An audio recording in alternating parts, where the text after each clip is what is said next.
واحد جمع کی مشق۔ شے ایک ہے یا ایک سے زیادہ، اس بات کا تعین کرنے کو تعداد کہتے ہیں۔ تعداد کے لحاظ سے اسم کی دو صورتیں ہیں، نمبر 1 واحد، نمبر 2 جمع۔ واحد کسے کہتے ہیں؟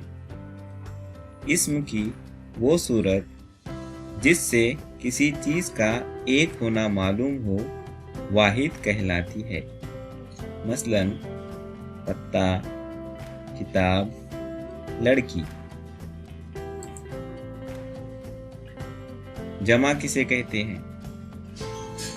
اسم کی وہ صورت جس سے کسی چیز کا ایک سے زیادہ ہونا معلوم ہو جمع کہلاتی ہے، مثلا پتے، کتابیں، لڑکیاں۔ واحد جمع کی مشق۔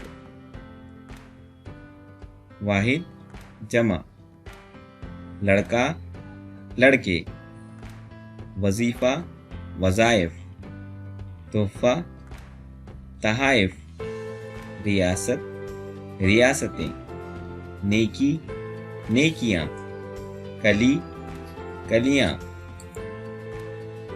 تصنیف، تصانیف، حبیب، احباب، خلیفہ، خلفاء، شجر، اشجار، قوم، اقوام، عضو، اعضاء۔